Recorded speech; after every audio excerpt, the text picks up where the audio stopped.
Hello, everyone. Thank you so much for being here and supporting.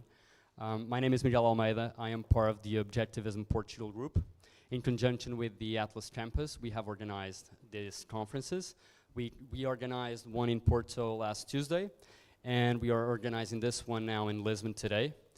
The conference will be about the morality of capitalism. And we want to answer the following question. If capitalism is moral, why doesn't the right defend it properly? And to do that, we are going to count with the help of these three gentlemen. The first person I will introduce to you is the chairman of the Ayn Rand Institute. He is the author of Equal is Unfair, Free Market Revolution, and In Pursuit of Wealth. He also hosts his own podcast. It's called the Yaron Brook Show. And if you like what you hear today, you can just check it out. And so please just put your hands together for Yaron Brook. Thank you so much for being here.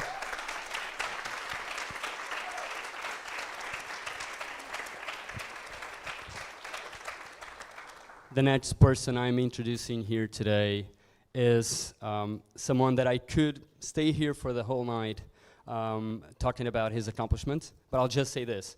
He has a PhD in economics. He's done a lot of things. He is someone that we all, Portuguese society, we all should be very grateful for him pushing liberal ideas in the European sense in Portugal. And he's just published another book called Liberalismo, a ideia que mudou o mundo. And please just put your hands together for Carlos Guimarães Pinto.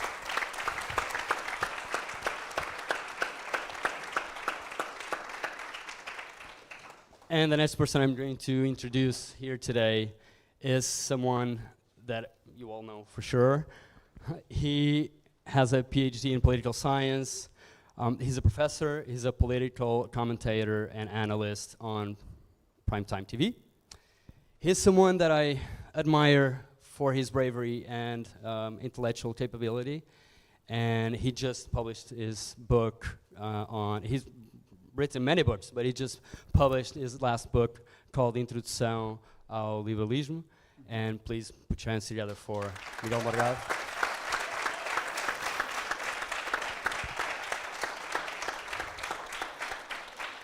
And to help us moderate this discussion, we have here today someone that at a very young age has already done a lot. So I'm very proud to introduce someone that is an investigator at IAEP, in political science, and basically has written a book already. It was published in 2023. It's called Mikhail Gorbachev, O Fim do Império Soviético. And she's a writer at Expresso and a commentator and analyst at Now's New and Observador for international politics. So put your hands together for Daniela Nunes. Thank you so much. And the floor is yours. Thank you.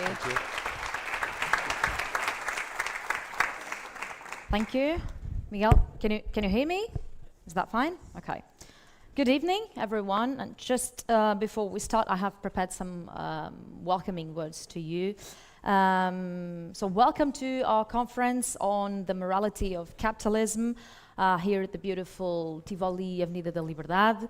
It's really a pleasure to me to see such a full room, full of people who feel curious, thoughtful, and probably ready to engage in new ideas and ideas that truly matter for all of us.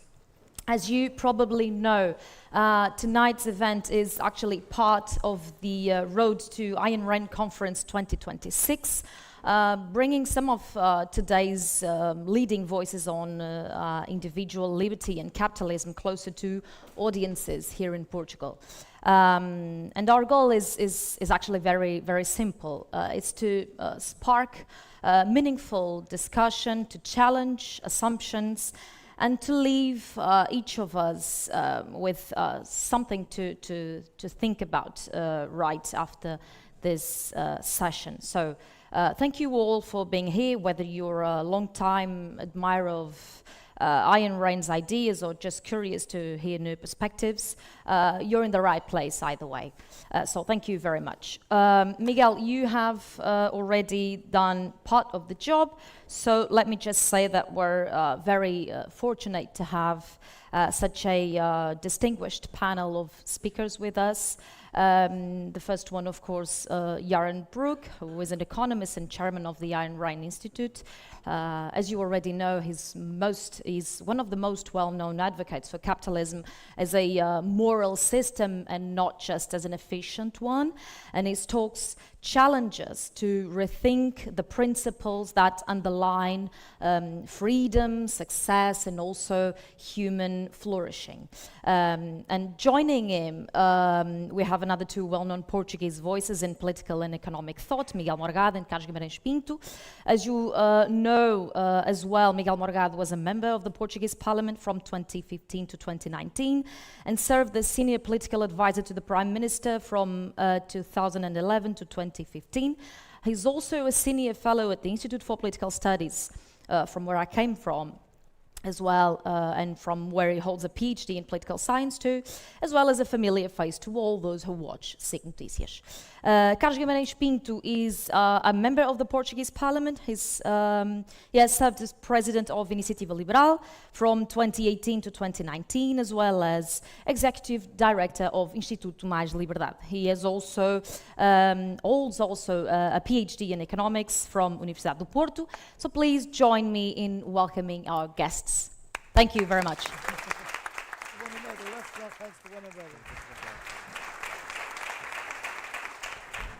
Well, we're going to get started, and my first question goes right to Miguel, and is actually a very simple one. So Miguel, in a sentence, and please, in a sentence, what is capitalism?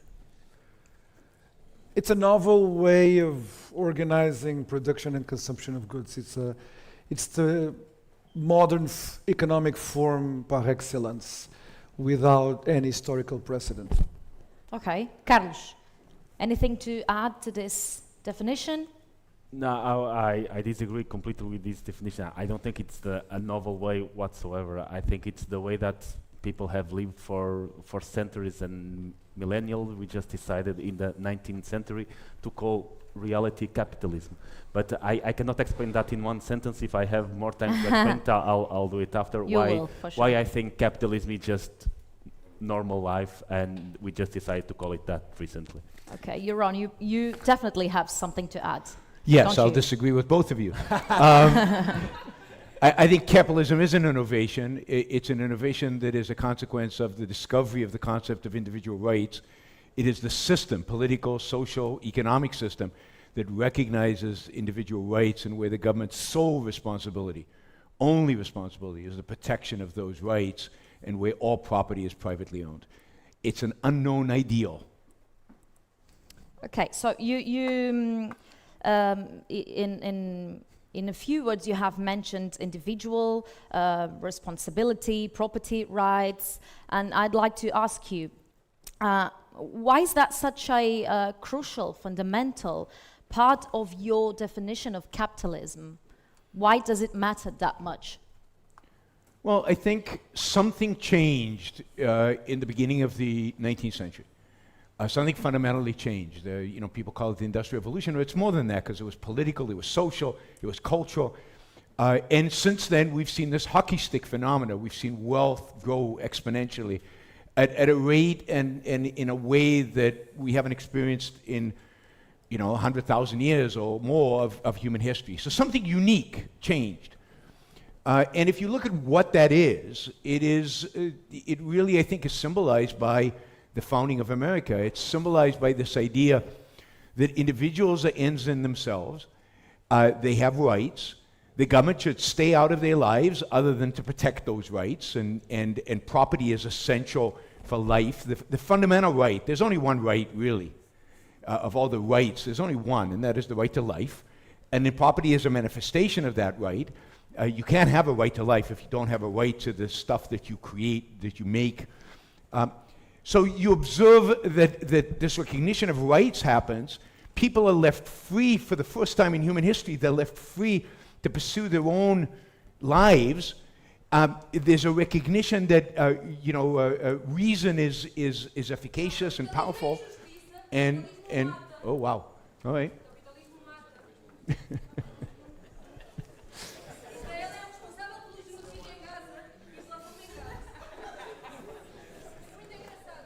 Unexpected, all right. Yeah, I guess with this size of a group, yeah, absolutely. They didn't throw paint at you. You should consider yourself lucky they didn't throw anything at you. Oh no, I've had a lot no, worse, believe me, a lot worse. She didn't have her face covered and she didn't rush the stage, so we didn't get Antifa here. Oh. Sorry, it's not time for questions from the audience, okay? Please. It's not the time for questions from the audience. It's not the time for questions from the audience. Are you a Zionist?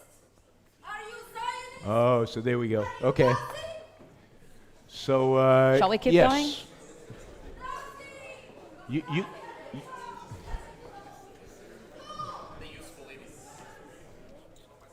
There's going to be more, I think. All right, we'll see. All right, Let's so move on. say individual rights. People are liberated, they're free. They have an opportunity to pursue their own values, their own goals, free of coercion, free of force.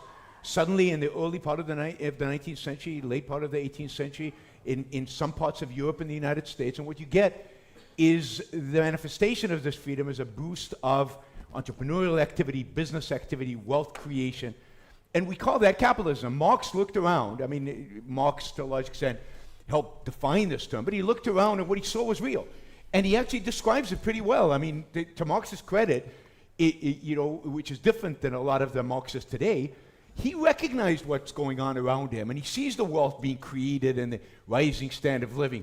He misinterprets it, and he believes it's going to lead to all these horrors, but he sees something real, and he called it capitalism. Okay, we're quite happy to take that term.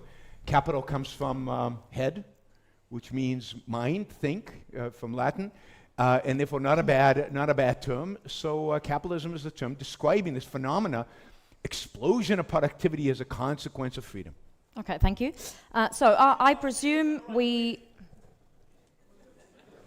The door is over there. I'm not going to respond. Not the topic. Another time, another place. You're a Zionist. You're equal to a Nazi.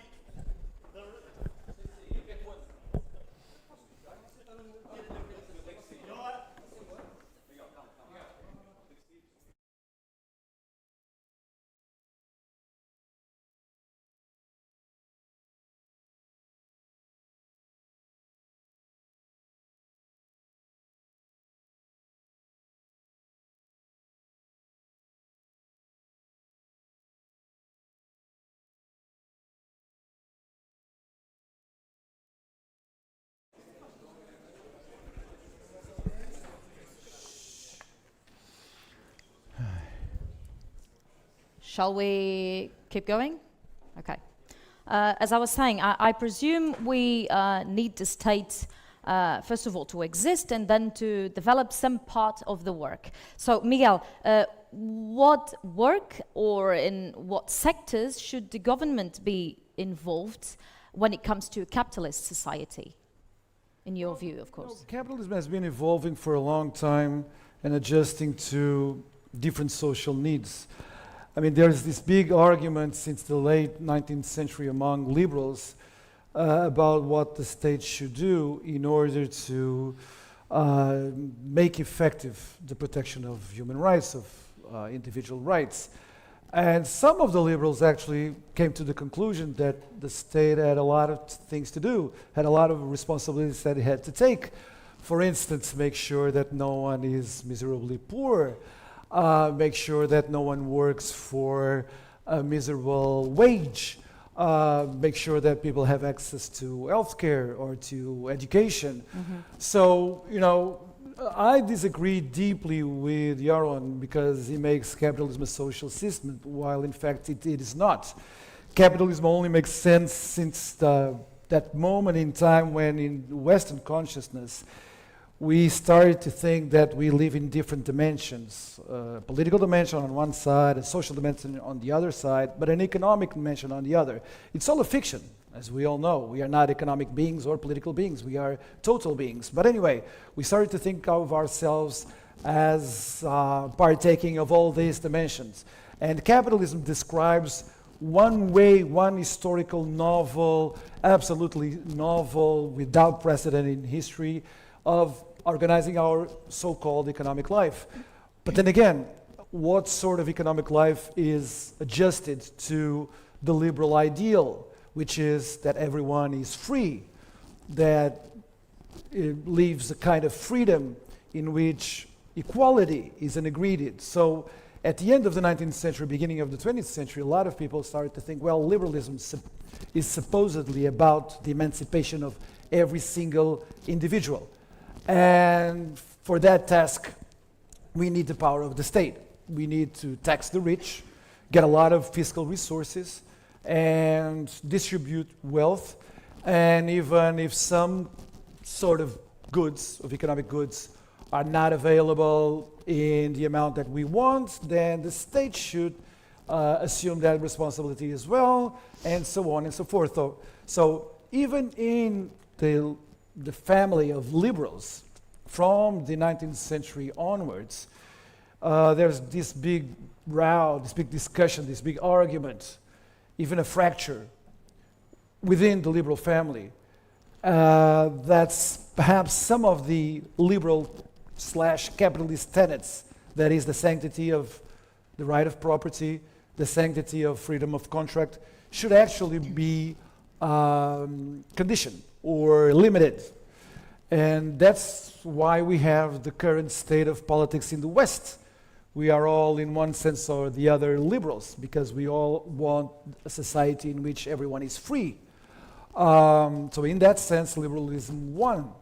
But there's this division between the left and the right, because the liberals have themselves divided around this question. Is it true that only the freedom to act as economic being without any political or state restraints lead to this emancipation of each individual? Or, on the contrary, we need the state to emancipate each and every one of us, at least the poorest of us, the most vulnerable of us in society. So this is an argument, a row within the liberal family. Carlos, can you tell us then what's the difference between the capitalist society that Miguel was describing and a socialist society? I'll start by saying why I was teasing earlier on about capitalism. And I think it's important to speak about this. I think capitalism is in the human nature itself. We always wanted to work, we always wanted to save, we always wanted to trade. So that was always part of the human being. What we call the emergence of capitalism in the 19th century, it's basically the creation of the institutional setting that allowed human beings that already were capitalistic in the sense that they wanted to work, they wanted to trade, they wanted to invest. That has always happened. I have a friend that is somewhere there that is telling me that capitalism was the word that was actually created in 19th century by anti-capitalists to describe the world as it is. So they found out, because there's always problems with the world, they identified a few issues that the world had, because it will always have, and they decided to call it capitalism. So they call capitalism to reality as it was. What I think this hockey stick development that we saw from the 19th century was not the creation of capitalism, because capitalism was already there. It was the creation of the institutional setting that allowed capitalism to thrive, that allowed for people to have equal rights, that allowed people to save, to have property rights, that was essential to be able to save in the long term, to do proper trading, etc. And that, yes, that the creation of that institutional setting with all the liberal revolutions allowed, with all the rights that came from these revolutions, allowed then for this huge development that we have seen. And we must not forget how huge this development was. If we think about how a peasant lived in the 18th, 19th century, it was not very different from a peasant lived 2,000 years before. There were small technological developments, but if we compare that, how a regular person lived in the beginning of the 18th century or in the middle of the 18th century, compared with anyone 2,000 years earlier, there was no big difference. They had to work from day to night to eat. Their children, half of the children would die. They would die before they would turn 40. And if we compare what even the poorest of the people today in developed societies live, there was a huge jump in the quality of life. And that was what that institutional setting, meaning letting capitalism actually work to the good of people, brought to us. And I think that's the biggest change of that we've faced in the last 200-300 years. Okay, understood. So let's deepen our conversation into the topic that we want to understand, which is why capitalism is a moral social system. So Yaron, let me ask you, what is morality from your point of view, and how can we integrate that idea of morality in this debate on capitalist societies and capitalism itself? Well, I think a moral system or morality is a code of values by which human beings can live their lives that distinguishes between what is pro their lives, what is good for them, and what is bad for them. That is, it is a guide to living life well. It is a guide to human flourishing. And I think one of the things that human beings need in order to live a moral life and to achieve their flourishing, to achieve happiness, to achieve prosperity, is they need freedom. But we need to be careful about the word freedom. Freedom is a word, and I think we'll probably disagree about even what freedom means, right? Because, I mean, you can go in front of any group of people and ask them, do you believe in freedom? And everybody, a group of communists, a group of fascists, everybody will say yes. Because they're all defining it very, very differently.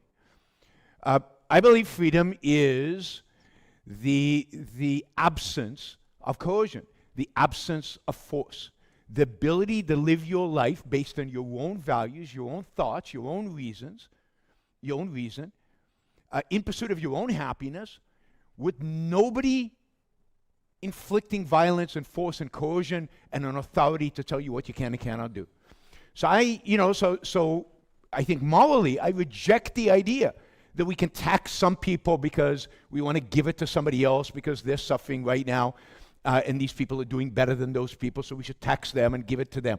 I mean, we used to call that theft, and now we've created state institutions to kind of facilitate that, and it's no longer theft, fine. But the reality is that is immoral. We've taken freedom away from some in order not to enhance the freedom of others, but to make them dependent. So I think it's destructive. I think it's anti-freedom. You're not liberating anybody. So a moral system is that which leaves individuals free of coercion, free of force. It's not a system that facilitates. Freedom is not, it's a positive in terms of it allows people to do stuff. It's not a positive in terms of it gives people or provides them with values. Okay, so basically, Yaron is kind of stating that what Miguel and Carlos just said about capitalism just a while ago is not really capitalism, but some kind of mixed economy. Yes, I would define what we have today in the world, and really we've always had to some extent, is a mixture of capitalism and elements of statism, whether you call it socialism or another form of statism. The elements of both, private property, some freedom. Right? You can go to the mall, you can buy pretty much what you want, although you're going to be taxed in between with a VAT or a sales tax. So there's the state force is always there. But it's a mixture of some freedom and a lot of controls. And different countries have different levels of a little bit more freedom, a little bit less freedom, but we have these mixtures, and we usually are debating kind of different little variations, right? A little shift this way, a little, left or right, or however you want to describe it. And what I'm arguing is there is a system called capitalism that's out here. It's an ideal. It purifies it from all the statism. The state is necessary for very few things. You asked before, what should the state do? For exactly what the state is built for. It's there to protect our rights. To do that, you need a military, a police force, and a judiciary. Other than that, you need nothing. It needs to be able to arbitrate issues of individual rights. It needs to protect us from the use of force, from coercion, from people stealing our stuff, taking our stuff, or silencing us, like some people try to do here. That is the role. That is the role of the state. Other than that, the state has no role. Any other role it takes on is, by definition, a violation of rights, and therefore a move away from freedom. Then, Carlos, why then should governments do more than just protect individual and property rights, just like Yaron was mentioning? Why? I understand that having this internally coherent vision of the world, that any type of taxation is some sort of coercion, and so there shouldn't be any. And that departs from a standpoint that I do not have, which is a fully individualistic standpoint, that there's no values, that we don't have values as a community. And I do believe that we do have some values as a community, and we do have responsibilities towards each other, and they should be assured by taxation, by some level of taxation. Of course, as we were speaking yesterday, there's certain degrees of this. Yesterday we were speaking about on one extreme full capitalism, which I don't like to call it full capitalism, but full individualism, I would say, and on the other extreme full communism, and neither of these has ever been tried. So we ask anyone, has this ever been tried? And no one can give one full example. And Yaron told me, which is true, that it's true that we haven't tried any of these extremes, but the more we get close to one of the extremes, communism, the more misery we create, the more we get closer to the other, the more development we have, and so on, which is true. But there's also probably a reason why we do not get so close to that extreme, and societies tend, even developed societies that provide a lot of well-being to their members, do not get even close to this level, this extreme level. And it's because there is a sense of community. We had the sense that our children cannot go without education, so we need to ensure that. We have the sense that we cannot leave anyone to die of hunger. And yes, it's true. I know that there would be voluntary ways to provide education to children, to provide healthcare. But then we would have another problem, that everyone would wait for everyone else to do that. So we would benefit from this social cohesion. All of us would benefit from it, but then we would wait for anyone else, and that's the reason why we need government to ensure this base level of welfare, to ensure that no children goes without education, that anyone that falls into a severe health problem has some type of support, that no one dies of hunger in elderly age, and I do believe there's a role for that, and yes, we would need some coercion in order to do that, and that does not destroy my belief in capitalism, much less. I think these are pillars that we need for capitalism to work, and to have democratic adhesion to the capitalist values. Miguel, I presume you kind of agree with Carlos, but tell us if you do. And concerning taxation, tell us, is it moral for a government to collect taxes from the people, of course, to perform some kind of activities in societies, and which ones and why? Well, let me start by saying why I disagree with Yaron when asked if society needs government besides providing the, the judiciary function, security function, defense function. My short answer would be such a society would not be a free society. And I'll give you a reason. There's many reasons why I say this. Let me just give you an example, just for the sake of argument. Human beings, contrary-wise to the revolutionary liberal motto, are not born free. Every one of us knows that. We are not born free. We are born, every one of us was born in an absolute state of subjection. What is a baby just born, just thrown out in the world? There's no example in the world of nature of such a state of subjection and total dependence than a human being just born. Why is it important? Why does it matter? Because the survival of the human race requires authority, the presence, the existence, the functioning of authority from day one of our individual existence. And that has a whole universe of consequences, even after we are born. So we are not born free, but we are born to freedom. That's a very different thing. So we need to be prepared to be free beings in our own future. So we need authority to guide us. You can call it religion, you can call it parental authority, you can call it whatever you want, but you cannot dispense with authority. That was one of the big mistakes of, the second and third wave of liberalism since the 19th century onwards. Although first generation liberals in the 17th century, they all understood that, but then it was forgotten for many, many reasons. So on top of that, you have to say that freedom, like Yaron was saying, everyone wants freedom. Why is it so? Because freedom has moral value. That's the reason why we think freedom is a good. Even when we say that freedom is that particular good that allows for the fruition of every other remaining good. It's a good. It has a moral value. So if freedom is valued because it has moral value, it's because freedom allows us not to live according to radical contingency. That is to say, we don't value a life that is hostage to arbitrariness. Arbitrariness has no moral value.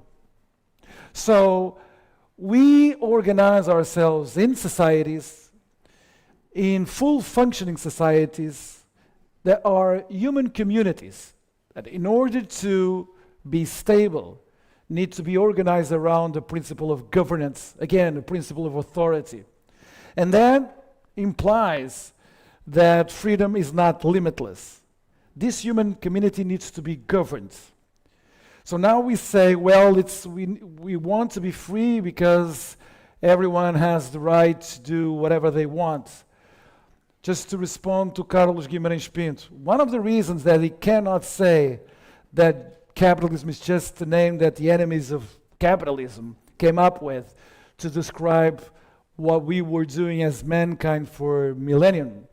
And here, Yaron and I are in agreement, of course, that it's an absolute novelty, is for the simple reason that no group of people anywhere in the south, in the north, in the east, in the west of the world, before, say, the 19th century, ever thought that a society could be ruled and lived in which each individual would make up his own mind about what is supremely good for himself. There's no such an example in the past in the history of mankind. It's as simple as that. Either we ask the gods to let us know what it was good, or some priests, or some ruler, or some, old man wiser than we were. we never lived according to this moral notion that we can only agree to what is evil, but we cannot come up to an agreement concerning what is good to every one of us. That is new, and without that moral outlook, there's no capitalism. Capitalism depends on this new moral framework that Yaron can call it freedom. It's a good as name as anyone else, anything else, but it's a different moral outlook, a different moral horizon, and it's new. It's radically new. And it came not from the spontaneous action of human individuals. It came from the mind of a very few number of thinkers, actually, in Europe, in the West, not outside the West, in the West. So it's everything but old, everything but spontaneous. So taxation, is it legitimate? Well, we must agree that of course it is. According to which principle is taxation legitimate? According to the liberal principle of consent. If people consent to being taxed, well, it becomes legitimate. I'm just repeating what liberals have been saying for centuries. Now, taxation with no consent, all right, that is illegitimate, should be disobeyed, should be immoral. But once it's consented to, well, taxation is legitimate. Now, we must ask the question, to what degree should taxation go to? To what kind of objects should state taxation be directed to? Which is more efficient? Which one is less efficient? But that's a different kind of conversation, I would say. Okay. You want to say something? Yes. Just let me ask you concerning what Miguel just said, and Carlos as well. I cannot resist asking you, and I know you have something else to say, but shouldn't governments provide at least roads, healthcare, education, or if not provide, shouldn't governments pay the private sector to do it? There's a lot to say, right? So that was pretty dense and a lot of interesting content, some of which I agree, most of which I don't. Let me comment on this idea that we're born dependent, and we certainly are born dependent. There's no question we're completely dependent on the authority of the parent. To extrapolate from our state as children to our state as adults is, I think, a big mistake. We are born without the capacity to reason. We are born without the capacity to think. We're born without the capacity to be rational. We have that potential, and we develop it through childhood. And the whole point of parenting, at the end of the day, is not to inflict some authority on the child, but to guide the child towards independence. That is, to guide the child towards being able to use his own mind in pursuit of his own values, in pursuit of his own life. We guide the child to be an independent human being who can think and take care of himself. And indeed, I think the biggest revolution that makes capitalism possible, if you think about the 18th century, and we talked about the few people that make it possible, and I think it is a few people, maybe the most important person is somebody like Newton, right? Not a political philosopher, but a scientist, who shows us the capacity of reason to understand the world, shows us the efficacy of science, that we no longer have to depend on authority of the past, whether those authorities are religion or whether those authorities are ancient philosophies that philosophers who the scholastics and others took verbatim, right, as the word of God in a sense. But we can think for ourselves. Everybody has the capacity to reason and therefore think for himself, and therefore to be an independent agent. And that doesn't mean to be on a desert island. That means to interact with other people as an independent agent in trading relationships. So the whole point is adulthood is when you don't need authority anymore. You need values. You need a philosophy to guide your life. You need experts to tell you to diagnose your disease and to help you in a hospital or something like that. You need experts. But you don't need authorities in the sense of somebody who coerces you or somebody who forces their ideas down your throat, or a government that tells you to what you should live for.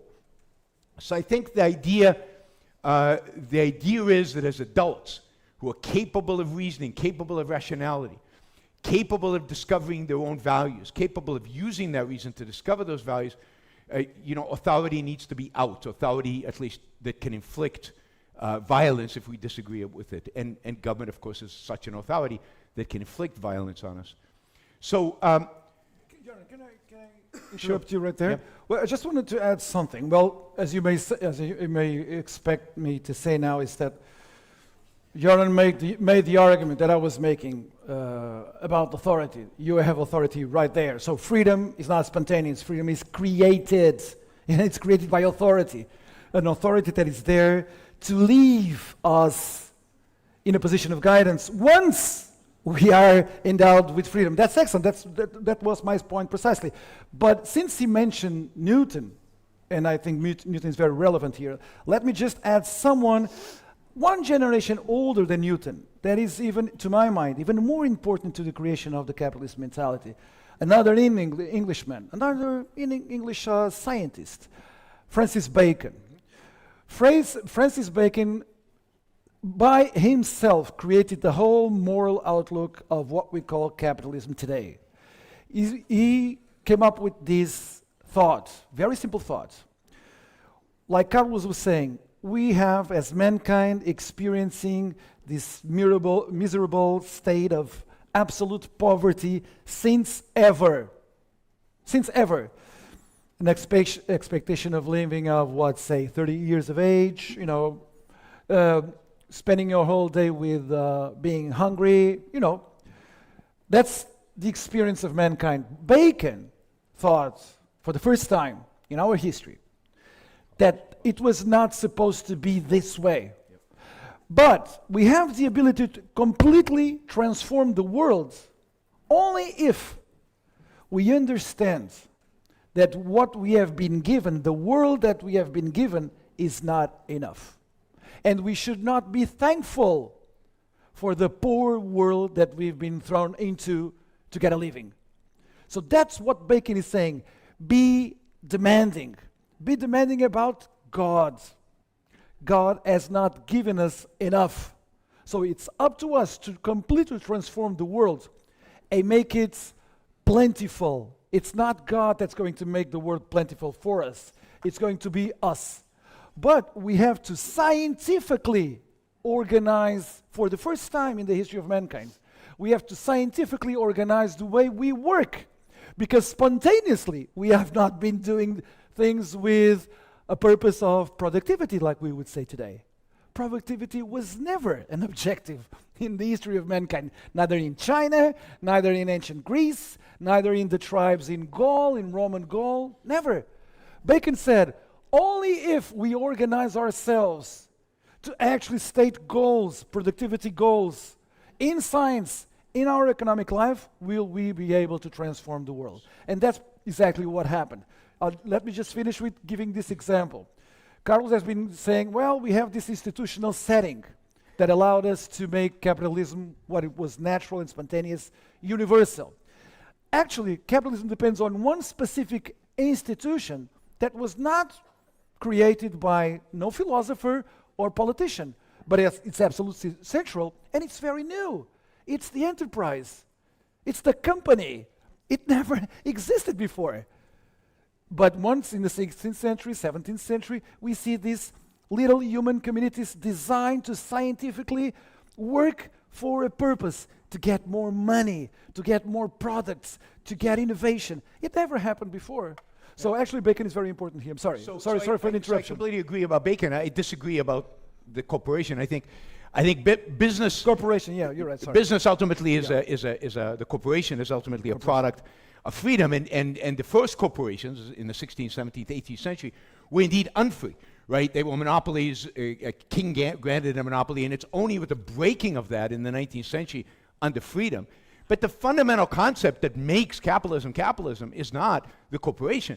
It's the precursor for the corporation, and what makes the corporation possible, which is property rights, which of course property rights depend on the concept of individual rights, and that's John Locke. So if we're going to attribute it to a philosopher, John Locke is here crucial because he's defining what property rights are. He's defining what rights are. You can disagree with his definition, but the idea, the fundamental idea, comes from there, and it's only the application of that ultimately leads to the breakup of these monopolies, real property rights, and that is it comes about in the But he accepted taxation. In the 19th century. He accepted taxation. If taxation is consented, then it's legitimate. Well, but this is the problem with central consent. tenet of So let's his talk political about philosophy. consent for a minute. What does consent actually mean, right? Consent means democracy. Consent means we vote a majority. But there's a minority that is not consenting, a minority that voted against a particular proposition. So, as I think the founders of America, and I think many thinkers have discovered, the problem with any kind of democracy is that it oppresses the minority. It's two wolves and a sheep deciding what's for dinner, right? We know how that goes, and we know how it's always going to go. So what about those who don't consent? In every democracy, there are plenty of people who don't consent to be taxed. I don't consent to be taxed, and yet I'm going to be taxed anyway, and I'm going to be coerced. Of course, we consent to all kinds of things that you probably disagree with, that majorities, vote for, that violate our rights. And this is the innovation that is, I think, the American Constitution in its original form and its original intent. And that is the idea that individual rights are beyond voting, are beyond this majoritarian idea of consent. And then the question is, what are those rights? That's, for example, in America, a majority can decide, we don't want to hear Yaron speak anymore. We don't like his ideas, we're going to silence him. And yet, the Constitution protects your right to speak. And if the Constitution better protected your right to property, then a majority maybe couldn't vote to take some of your property away and give it to other people. So I reject the idea that majorities determine consent, because individuals don't consent to everything a majority decides for them. And the smallest minority, always, the smallest minority in any society is the individual. And the individual doesn't consent to most things that the government does today, which is the problem of government today. So many of us don't like what it's doing and yet have no ability to actually change it. So the question was, What about the roads? That's all very What about the interesting, roads? I know. But what about the roads, healthcare, education, and the state? One more point Can I before I just get give- to that. can I One- just make a one comment more on the point question of because consent? Something you said. Just before you leave the question of consent, can I? Do you mind? Do you mind? There's this very old problem in liberal discussion about the majority principle. So there is this nice guy version of why we accept majority principle, and there's this, rug guy version of why liberals accept the majoritarian principle. So let's begin with the nice guy. The nice guy says that we have to accept decisions by the majority because it's very difficult to get to an unanimous response, of course, about all sorts of issues, so we have to decide anyway. So why the majority? Well, because we accept that we are all politically and morally equal. If we don't accept majority decisions, then we are allowing to give... But we're rejecting equality. No, We're but rejecting equality because we're saying those in the majority are more equal no, than those in no, minority. We just say that majorities are contingent. This is the nice guy's version. Yeah. A majority is contingent. So we have to make up decision. We have to get a decision about taxation or any other issue. So what is the most proper criteria? According to liberal equality, we would say if we don't accept the majority, we are in fact giving a veto to a minority and, in one extreme situation, to a single individual. That would be the most unequal solution we can think of. So this is the most moral version. The less moral version comes from someone that Yaron just quoted, this big, liberal hero called John Locke, this Englishman of the late 17th century. He actually gives a ground for accepting majoritarian decisions, a very different ground. He says it's all a question of force. Of force. So we are adding not votes, but force. Yeah. The majority is stronger than the minority. And why does Locke accept such an immoral argument? Because he says that Societies have their own inner movement, and that inner movement is given precisely by the stronger party. Now, why are we as liberals, well, I'm actually not a liberal as you may have guessed, but anyway, as liberals in this larger sense, why do we accept that, Yaron doesn't accept this principle, but No. the majority of us do, that if you're richer, you should pay more taxes? For one very simple reason. Because if you are already rich, notice this, I'm not taxing you because you are white or because you are black. No, it's because you are richer than the average. So you got more from the society you live in than I did as a poor guy. Let me just give this argument. So we are trading goods. We are trading goods. You got more from us, not because you exploited it, but because you live here, right?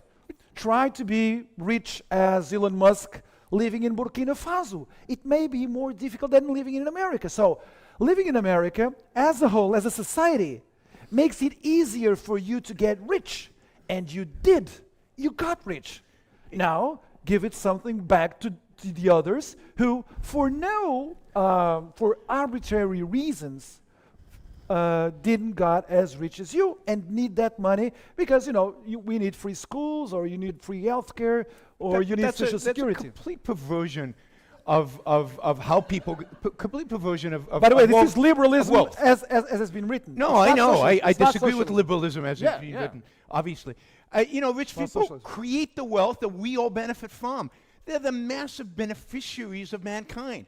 They're not takers, they're givers. And they're rich. And they're rich, And they're rich. because they've given. Right, but they're rich, because, right? You agree. Because they've traded. But you agree that being rich is better than being poor. Of course. Right, so Of they course. get that benefit. They are benefactors to the human race. But they created that benefit. Yeah. It is attributed to them, and everybody else has already benefited from the fact that they become rich. When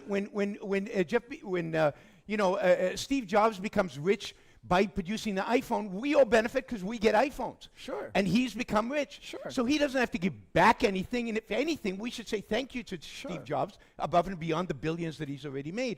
So it's exactly upside down. how does so in Yeah. my view, the rich have given so much to all of us. Right. They should be taxed less than everybody else.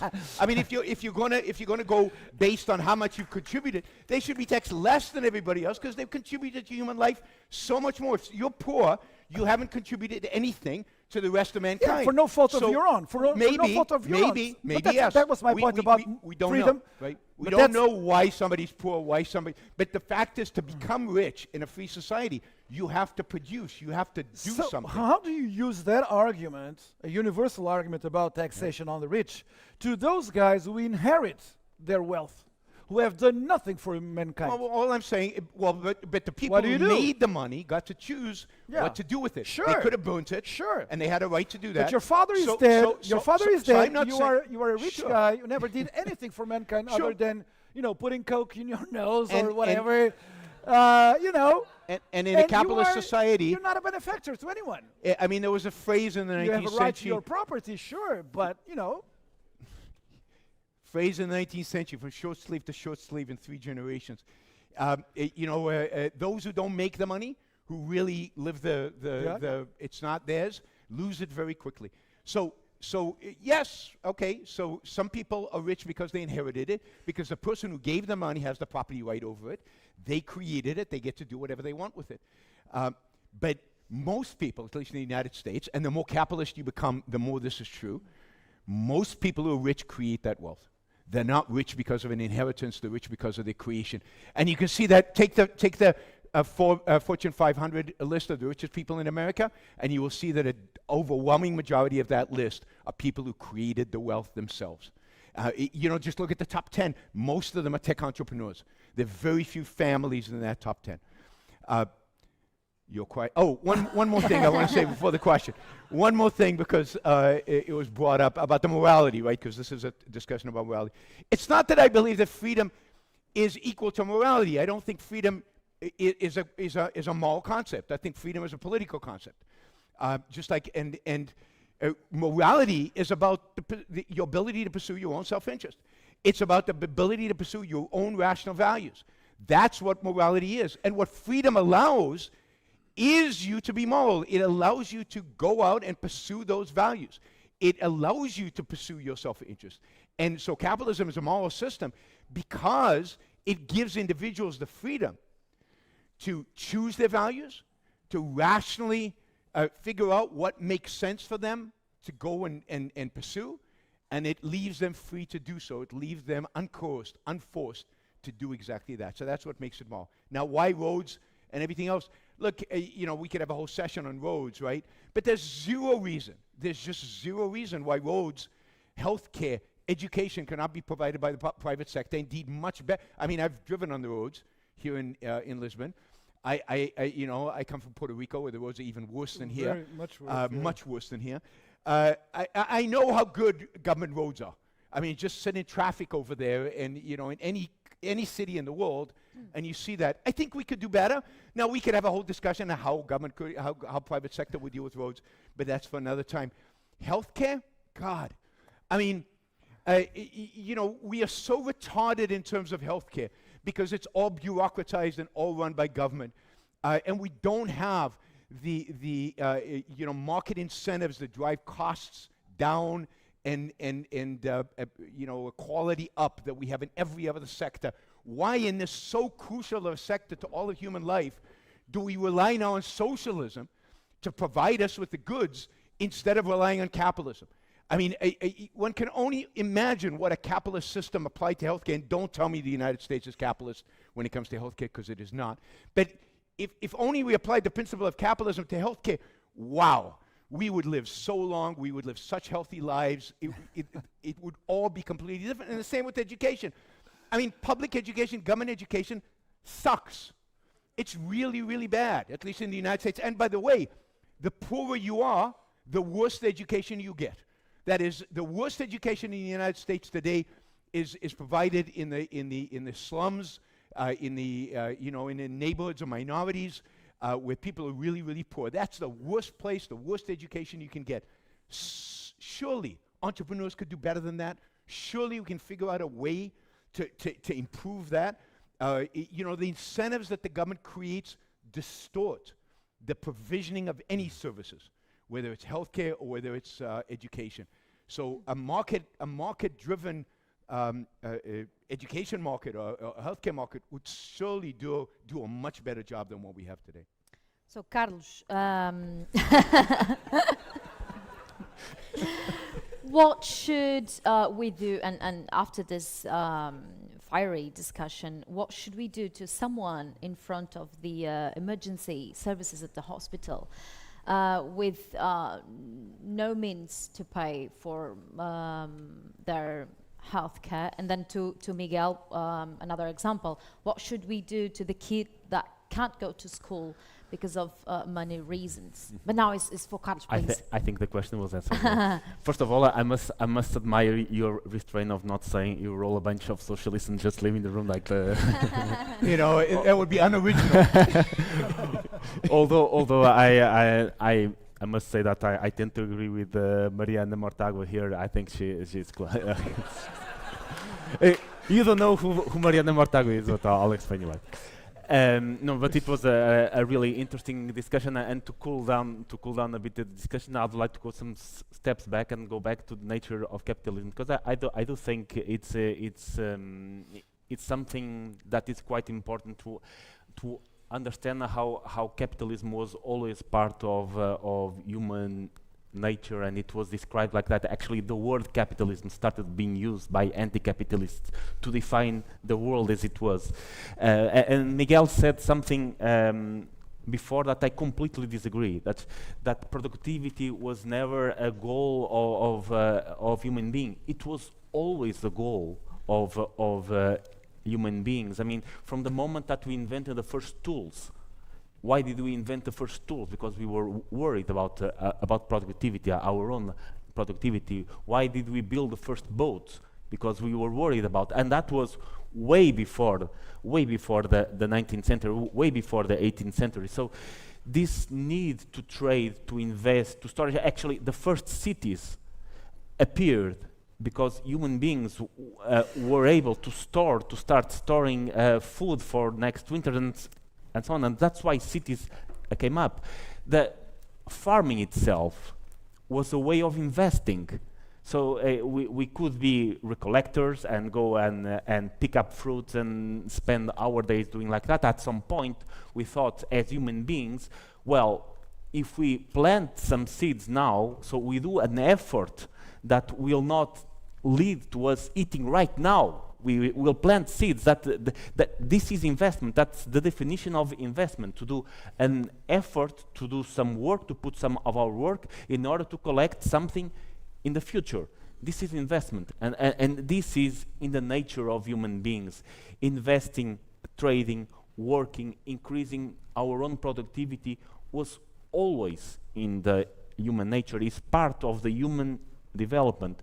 We just got a different institutional setting that was based on equality, on opportunities, on property rights. I'm sure that on enterprise, although enterprise was there a bit before, that allowed what was already in the human nature, what was already within us, this need to be more productive, this want to save, this the need for us to be better and to be safer, including economically safer, that allowed it to bring us to the point where we are today. And that's why I said earlier on that I do not believe that capitalism, in the way that it was defined initially by anti-capitalist, by the French philosopher Proudhon, that was that used to say not that property was theft. He was one of the first philosophers to use the word capitalism because he was strongly anti-capitalist. The way that it was used originally was something that already was in the human beings. And there's one reason I'm a pragmatist, so I'm not as an expert in philosophy as my two colleagues here. I'm a pragmatist, and I look at the world around me, and I don't understand it fully. I don't have the capacity to process and storage all the knowledge like no one has. But I look at the reality, and there's probably one reason why there are so many experiences in the world of political organization, and none of those is what Yaron defends. There's probably one reason for that, and the reason for that is probably the same that there was never real communism, is that it would be impossible to actually work. Although I admire the coherence of the thought of the way that you just avoid coercion at all costs, and that's very coherent. But then the reality, the world is made of nuances, and those nuances probably some nuances that we don't understand because we don't have capacity to fully understand. It's the reason why we neither have communism, neither we have the world that you would like us to live in. So two quick comments. One is I agree with most of what you said in terms of human nature, right? I think we do strive to succeed, to invest, to build, to create, when we're left free. I think one of the reasons, so all of that is true, I just wouldn't call it capitalism. I think that's part of human nature. Capitalism is when this idea of individual rights is identified, and then institutions are created to protect it. In that sense, that's the form. I think our difference is more about the definition of capitalism than anything else. Yeah, but I want to integrate this with Francis Bacon, because there is a sense in which Francis Bacon is innovative and new in a sense of progress. But that is in the context of his time and in context of his place, because it is true also that you can convince human beings through ideas and philosophy not to strive, not to improve, not to perfect, and that's why you get dark ages, that's why you get declines in civilization. When you get periods in which people stop making those investments, people stop trading, people stop looking at this world as important, and maybe strive towards another world as their primary rather than improving their lot in this world. And it's important that Francis Bacon comes at a time, right, a renaissance, a rebirth of Western civilization after a period of decline, of lack of investment, of lack of trade, of lack of innovation, and it says, hey, we can indeed progress. We can improve. Knowledge is useful for humankind to improve its lot. So I'll say something even more controversial than what I've said up until now. I really do think that Western civilization was retarded for about 1,000 years because of religion, that de-emphasized this world and emphasized another world, and it needed a Francis Bacon and a bunch of other thinkers to bring this world back into focus so that we could trade, innovate, invest, and do all those things. And there's a reason it's called the Renaissance and then an Enlightenment, because first we had to resurrect kind of Greek ideas that were very focused on this world, and then we had to discover reason, rediscover reason, and apply it to human life, which I think ultimately leads to capitalism. Just let me go back to Carlos, please. And concerning societies or governments' responsibility on helping others, whether it's about healthcare or education, what kind of thoughts do you have about that? The question was, what should we do? Yeah. What should we do in front when someone is in front of at the hospital with no means to pay for their health care, or if a kid cannot go to school because of money reasons? How should governments and societies act when it comes to the lack of capabilities, money capabilities? I think government should be. Oh, Mariana Morgado here. But I said that I agree with you, right? I said that I was closer to you. You will never forgive me for this one.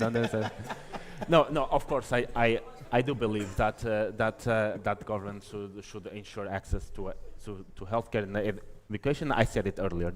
I do believe that we are part of a community, and that's also triggering our freedoms. Although it does require some level of coercion at the individual level, it's also a trigger of liberty and freedom to ensure that no one gets into misery or dies because he has no financial means, and that no children is kept without education because their parents wouldn't allow. And there will be. I think we can have a utopic vision of the world in which that would never happen. That under voluntary agreements that would be provided for.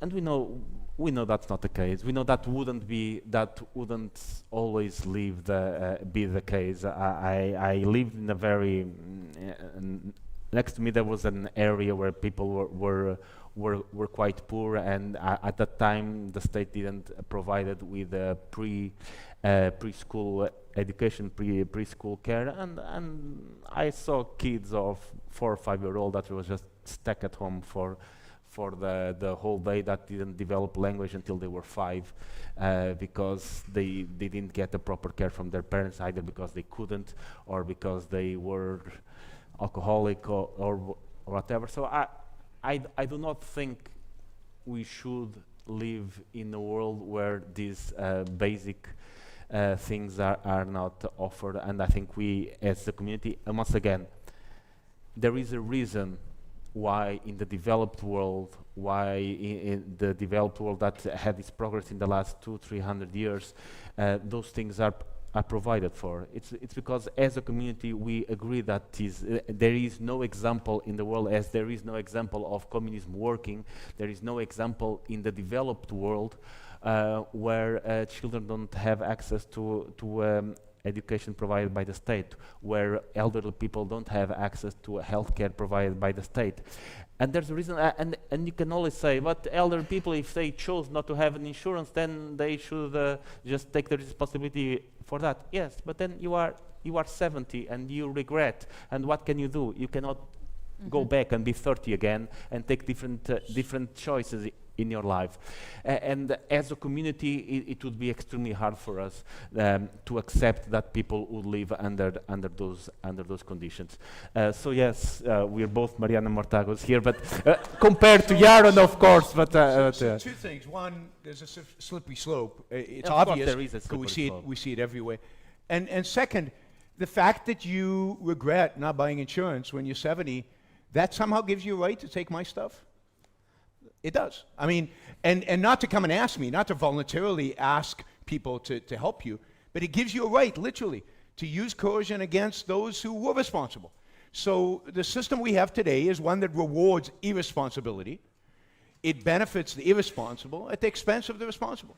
And it coerces the responsible to take care of the irresponsible. And there's something, morally offensive about that.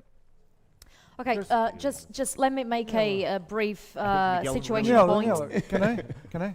30 seconds, please. Well, there's a lot of injustice and suffering and evil in the world. That's why we cannot leave everything to the arbitrariness of our past choices. So I would say that our moral standing is not, well, if you didn't make the right choices before, you cannot coerce me in order to help me helping you now. It's actually the other way around. Because I'm a member of the same community that you are, I will take care, along as everyone else, of you that are suffering, and because you are 3-year-olds and you have an alcoholic parent that hits you. But nobody's objecting to voluntary help. No. I mean, you just said I want to help. But that great. has no. But that's great. I'm talking about a moral. But you're talking about coercing people. I'm talking about a moral political standing that makes sense to a political community, and that has to be translated into a political position and an apparatus, a state apparatus, to make sure that that position is actual policy. Let me just say something about the naivete that in my opinion, is haunting us while talking about human nature. So there's this idea that we all have been, as human beings in the past, wanting to strive and to prosper. Who doesn't? Look around. Everyone wants to prosper.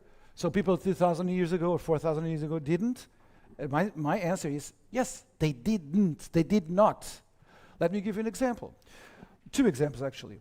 Why we have 2,500 years of Western literature.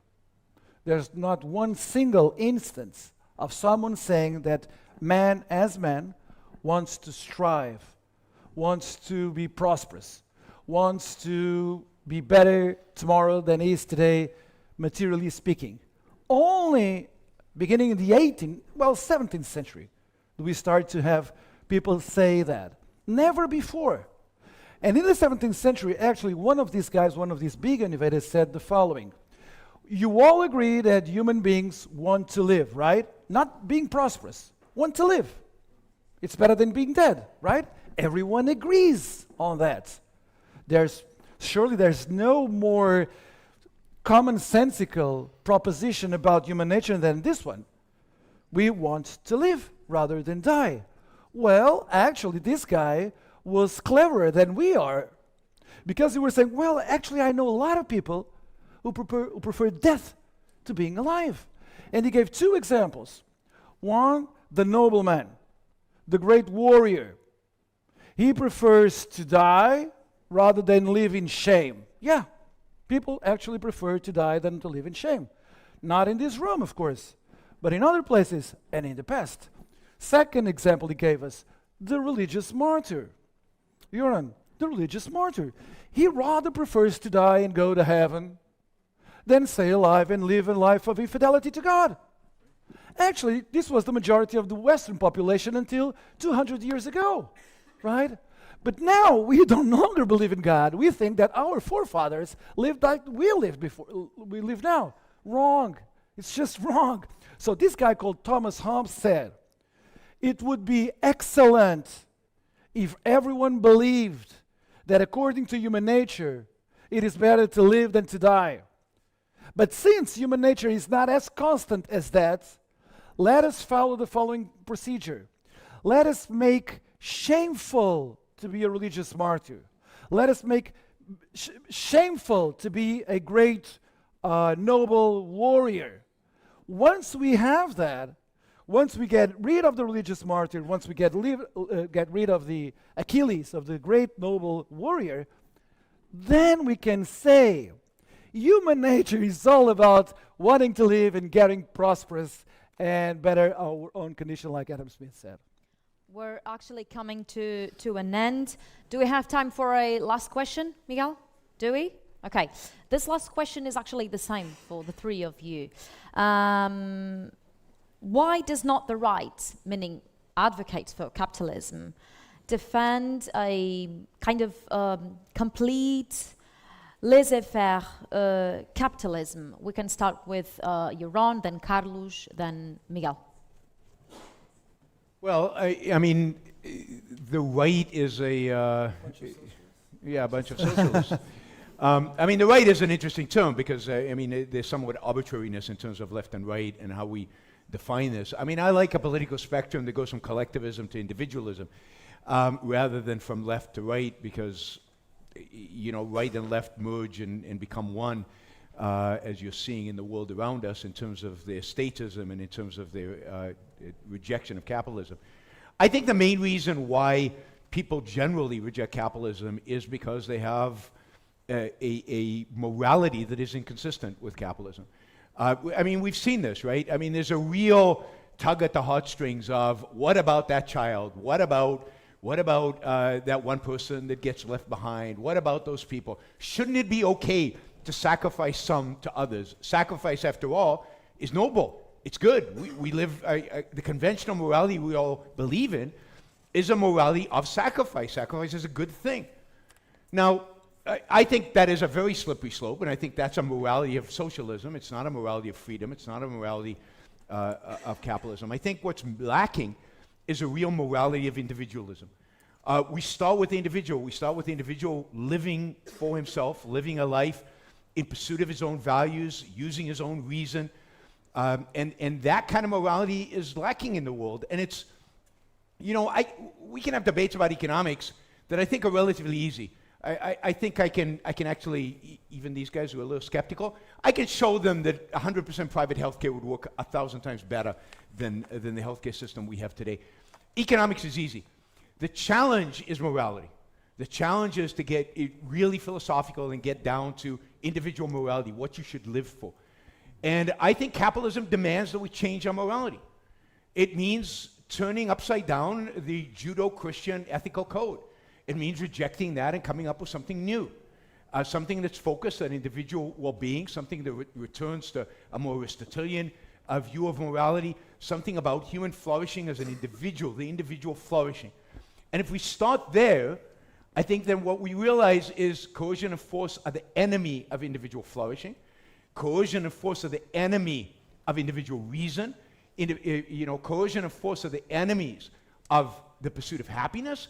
And therefore, the one thing we need to extract from society, the one thing we cannot allow in society, is force and coercion.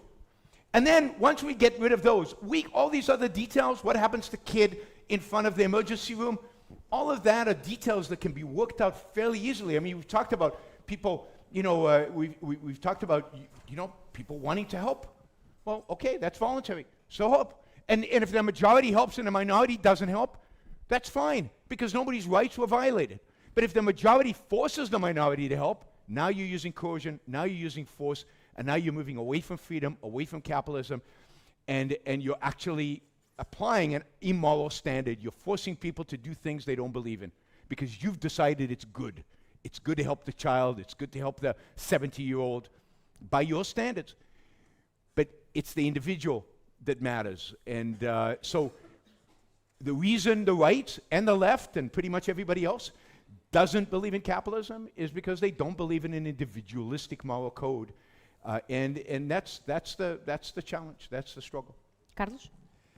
I think in the way, I think the question there, or an extreme version, it's probably neither right or left, and most people would not believe. But I think the main question is why the right sometimes tends to escape from a free market thought. Why they do not defend more free market than they do?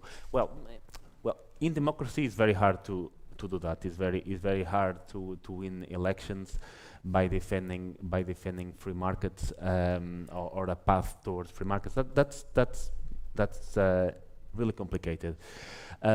Plus, when there is this struggle between left and right, usually the answer every time we see right emerging, like we've seen right now, is through populist right. So and populism and free markets do not get along very well. Sometimes they do use it as a tool to as an initial tool to differentiate themselves, but once in power, they will never do that. In this extreme version, it's just because it's just not possible. I do believe that this is, as I said before, internally coherent. Yes, to avoid coercion at all costs. It just doesn't work in reality. It doesn't. It would be impossible to keep a community united, knowing that old people will be without healthcare or unprotected, or children would be. And the reason why I say that, it's empirical. It's because it did not exist. It's the same thing that we always ask to communists when we have our debates. Where has it worked? And they always say, well, it has never been tested. This has never been tested, and for a reason. Because it would be impossible to keep a community working under these political premises. Miguel? Well, in the past, in the 19th century, there was a political right, pretty much anti-capitalism. But after the Second World War, to a large extent, in the West at least, that political right has been defeated. And it's become marginal in every single country. So we should not be, we should not make complaints about the political right. It's not a binary thing, either complete Stalinism or the unknown ideal. It's, you have a matrix of choices. And actually, I think in the last 60 years, the political right, beginning with in Portugal, if it was not for the political right, I mean, the two main political parties before Chega came along and before Liberal came along, if it were not for PSD and CDS, well, we would be living in a socialist country tout court. So it was due to the PSD mainly that we actually have a free market economy, of course, with a lot of statism, a lot of mixed economy, like every other country in Europe. So, I mean, for me, it's not such a big deal. In the past, in the 19th century, there was actually a romantic political right that was against capitalism. You have these writings even by Tolstoy, the great Russian novelist. He himself assumes the responsibility that if we have to get rid of trains, so be it. Thomas Carlyle was a conservative, a romantic conservative. Perhaps he was even more anti-capitalism than Marx. And Marx learned a lot from Thomas Carlyle. I mean, Marx is welcoming the capitalist revolution. He's welcoming it into the world. He wants to make it strong and fast in order to overcome it, but he's welcoming it. He's not, in the least bit nostalgic about what came before capitalism. Quite the contrary. Actually, Thomas Carlyle was. He said this is all bad news in all fronts. And he came from the right. The German romantics were all anti-capitalism, and they were all defeated. So I think we should be thankful.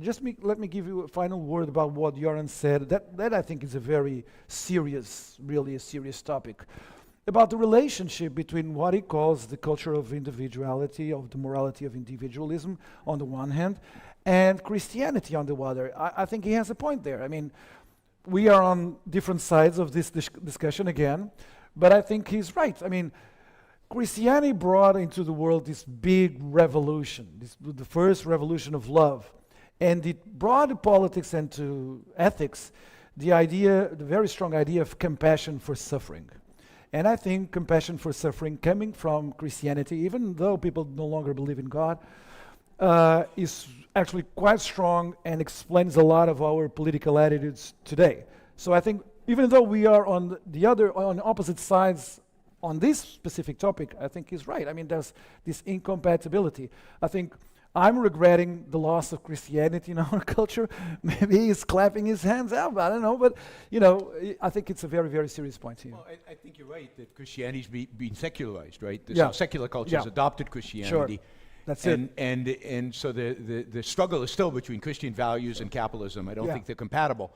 And that's why we don't get capitalism, because the values of Christianity are still strong in the culture, even in our secular culture. I would say thank God. Yes, I would say the opposite. Thanks very much. We're now going to open for debate.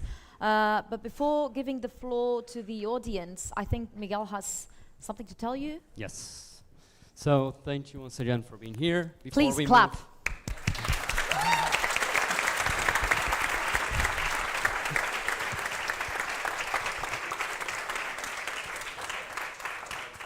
Thank you all so much once again for being here. Before we move to the questions period, let me just tell you that on your seats you're going to find some flyers. You might be wondering what they're for.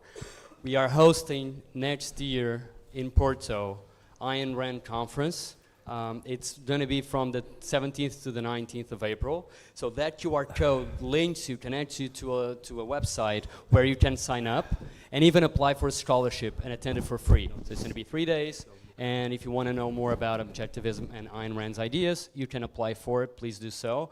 For the ones that are watching online, at the end of this broadcast, you're going to have an image as well with a QR code. You can do the same. If you don't find any flyers on your seats, when you go down on the roll-up, you have the QR code as well, and you can scan the QR code there. Another announcement that I want to make, Miguel Morgado, yes, sorry, because I confused, because they're both Morgado. He won the essay contest, so a big round of applause for him.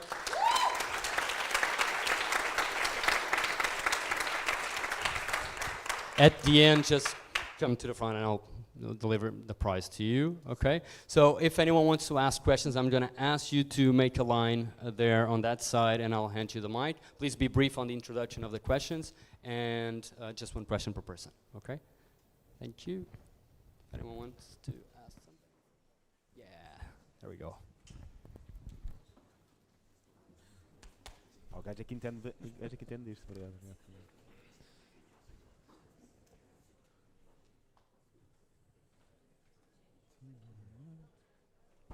Line is over there. Okay. Ah, there's a line. Oh, that's the first time.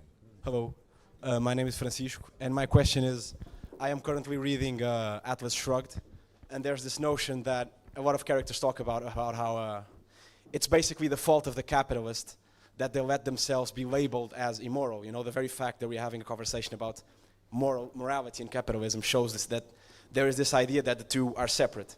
So even they mentioned the example of Robin Hood, you know, a very old tale in which a thief, which is the good guy, is the guy who steals from a rich. So my question to you is, where does this come from? Do you think it's intrinsic to the human being to almost hate the rich and the owners of companies, or is there an origin to this? Where do you think it comes from?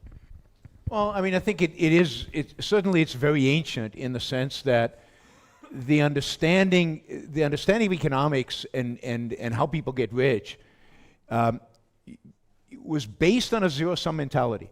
That is, for most of human history, people didn't understand the win-win relationship of trade. They didn't understand the value added of production and creation. And indeed, most rich people, if you go to Europe, for example, 500-600 years ago, did not become rich because they produced.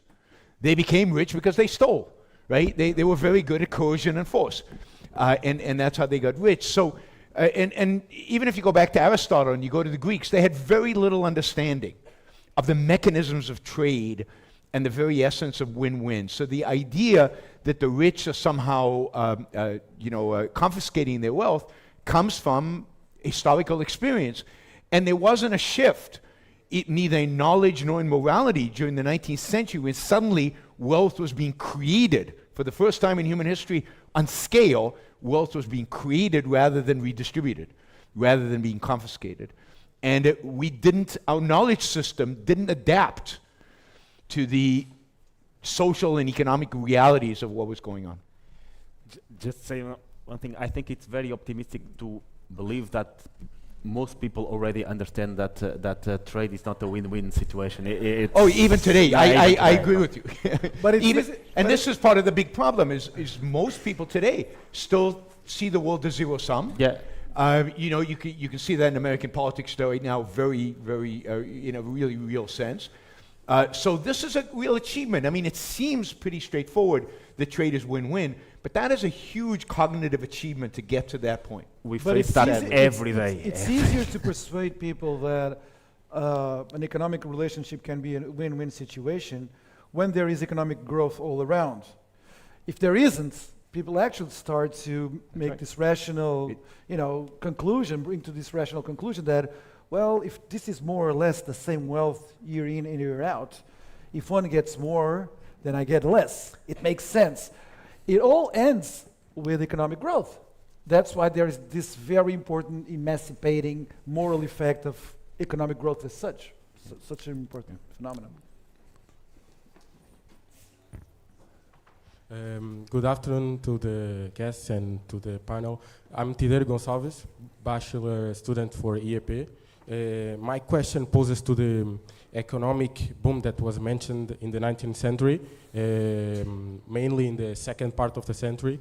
My question is, we know that that economic boom consequently gave us political stability in Europe, that consequently gave us broad social come in an era that were of extremists. But when we entered that era, don't you think that the social part, the social development and the social worry about the population that came with the economic growth was deterred in the capitalism era? So maybe it was capitalism was a form of economic development, but too extremist to the point that it discards the social part of that era. Yeah, I don't know exactly what you mean by a social part, but no, I don't think that is true. I think that if you look at societies that approach capitalism, yes, they never reach the ideal, but they approach capitalism during the late part of the 19th century. I don't think the societies there were necessarily unsocial or unhealthy in that sense. This is an era, I mean, let's remember, capitalism did amazing things to mankind, not only economic well-being, but political emancipation. Political emancipation was a feature of capitalism. The abolition of slavery was a feature of capitalism. And I think that once you have a society in which coercion is extracted, not fully, but to a large extent, human relationships become healthier. Because I'm not thinking constantly, is this guy stealing my stuff? Is he part of the majority that's trying to vote me? You know, I think that the more you get a society in which the majority is voting away rights of people constantly, what you get is tribalism and tribal mentality and people fighting each other. So you get social strife. Democracy leads to social strife because you want to form majorities to protect yourself. You want it rather than win-win relationships. Trade is a beautiful thing, and capitalism emphasizes trade. It emphasizes win-win. And I think you get better societies, not worse societies.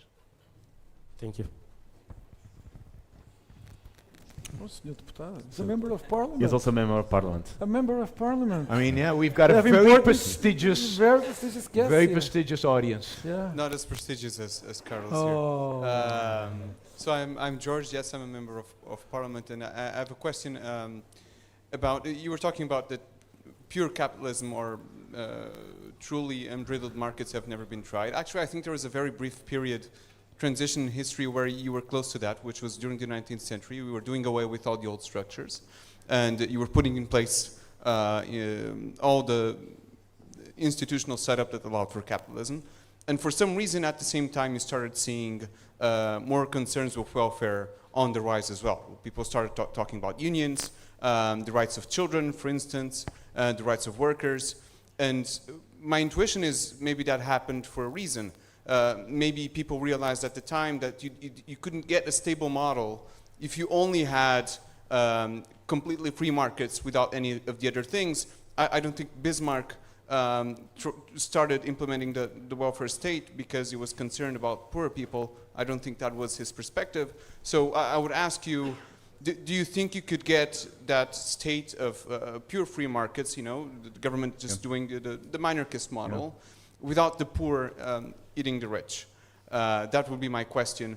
And then a side comment, I don't think, you were always comparing, society under capitalism versus before. I don't think you explored the extent to which moving from a society where wealth came mostly from owning land to a society where you could produce way more and get richer without owning more land, which was a key factor in the transition. Thank you. But remember, even land ownership was land that was taken by force. I mean, it was defended by force. But look, in my view, history is determined by ideas. Ultimately, ideas shape history. And the reality is that in the 19th century, while the world was moving towards capitalism, there was no intellectual foundations for it. The Enlightenment was dying. As we said, German Romantics, who were the dominant intellectuals in the 19th century, if you look at Kant, Hegel, Schopenhauer, Marx, they dominated. They were anti-capitalist. All of them were anti-capitalist. And so you got a particular momentum out of the Enlightenment that was moving in a particular direction, in direction of capitalism. And at the same time, you got an intellectual backlash against the Enlightenment that elevated socialism or various nationalisms, or the nationalist movement in the 19th century was not pro-capitalist, both on the left and on the right. So there was unanimity across the political spectrum that this phenomenon of capitalism was not good. And some liberals tried to defend it, and I think did a pretty poor job of it. Whether it's Mill or others, I think they sold out on the principles of what is required for capitalism. So look, the battle of ideas was won by the anti-capitalists. And what you got was a compromise. What you got was the mixed economy, which is a compromise between the force of freedom that the Enlightenment set off and the anti-capitalist voices of the 19th century, the philosophers and the intellectuals. And we're still living through that. We're still having this debate. We're still fighting this fight between those different forces. And reality is, how many intellectuals in the world are really pro-capitalism? Very few. How many philosophers out there in the world are pro-capitalism? Very few. So we're still losing. Why do you think is that? Because I think that the morality of Christianity is so deeply entrenched in the culture, both in the secular form and in a religious form, that it's going to take a long time to uproot it and to get rid of it and replace it with something better. And until that's done, you will not get laissez-faire capitalism. You will not get a fully capitalist world. Morality is much more difficult to fight over than, as I said, than economics.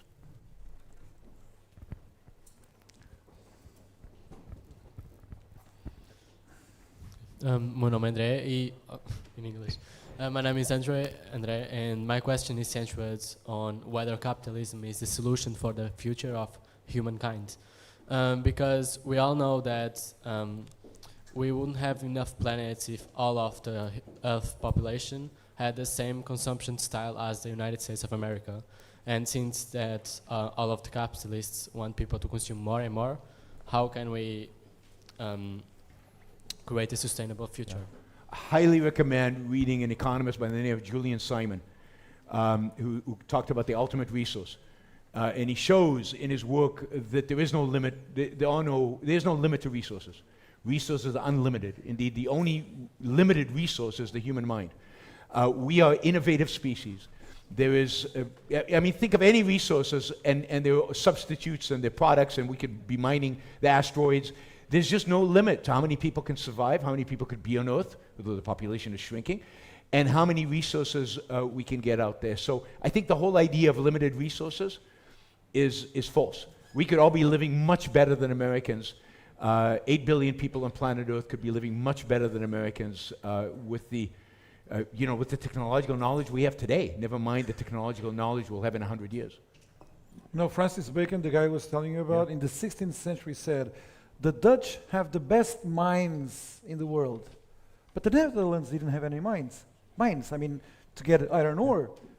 Not a single mine there was in the Netherlands. So what were the mines? The Dutch themselves. Yep. Like I said, that's the ultimate economic resource right there. That's why the Netherlands is the richest country in the world at the end of 16th century, of course. Absolutely. So good afternoon. My name is Andre. I'm a student of EAP. I would like to ask Yaron Brook about it's not probably about the morality of capitalism that was mentioned here, but it is related. I think it's a relation between psychology and the capitalism. I believe in the idea that the actual mental crisis that we have nowadays in the 21st century is caused by the capitalism in many aspects. Because of capitalism, until the 19th century, I suppose, we have the idea that individuals should work to survive. Nowadays, we have the thesis idea that we live for working. And I think that this idea, in the psychological point of view, it's the main cause of the mental health problems that individuals have nowadays, such as anxiety, depression. So I believe in this aspect. I think the capitalism is the best system that we have in the economical point of view. But I think that in the ethical, philosophical point of view, and I think that there's a lot of disadvantages in the aspect that instrumentalizes the individual as a part of a system which the main purpose is just to produce, and doesn't matter the value, doesn't matter in aspect as values, because capitalism in the moral point of view is just statistics and not values and aspirations. So I think that the mental health crisis, I think I know that you disagree, but what do you think about my idea? Yaron, take it easy. He's my student, okay? Take it easy. Take it easy. My student. Andre is my student. Take it easy. So I don't think capitalism is about statistics. I think capitalism is about values. It's about trading values. It's about offering values into the marketplace, and people either value or don't value what you're offering, and they either buy it or don't buy it. They either trade with you or they don't trade with you. That's true in terms of employment. That's true in terms of customers. That's true of all the relationships. Either trade, value for value relationships, or they walk away. I don't think that the psychological crisis that we're living through has anything to do with capitalism. I think it's quite the opposite. I mean, if only we taught people about the virtue of capitalism and how they should live, and the idea that work, you shouldn't live to work. You should live to live. You should work to live. You should work to be happy. You should work to achieve your values. Work is a means, but it's also a psychological means. We gain most of our self-esteem from work. Mm-hmm. Most of our self-esteem comes from work, and it will always be that way. So embrace a career that you love. Embrace something that you are going to enjoy doing, that you value, that then you can achieve things and you can gain pride from, which then leads to increased happiness. I don't think you can be happy in life unless you do work that you enjoy, unless you gain value from your work. It's not about the money. It's about the self-esteem. It's about the achievement of values. So if there are people who live to work, and work is an end in itself somehow for them, then yeah, they're going to have psychological problems, I agree. But that's not the fault of capitalism. That's a fault of, I don't know, the ideas that they're holding, and maybe our educational system, by the way, which is run by the government, not by the free market. It's the fault of our educational system, and it's the fault of the values that our society holds. So, hello. My name is Salome, and I'm a rich PhD masochist, so I can pay less taxes. You're a rich PhD masochist. Yes. Okay, I just wanted to get it straight. Yeah, so right. I just can pay less taxes according to you. I was a poor PhD masochist, but that was no, different. I want to be considered rich, so less taxes. What I would like an answer from each one of you. What would you call a sociological system that liberates the capability of individuals to trade goods?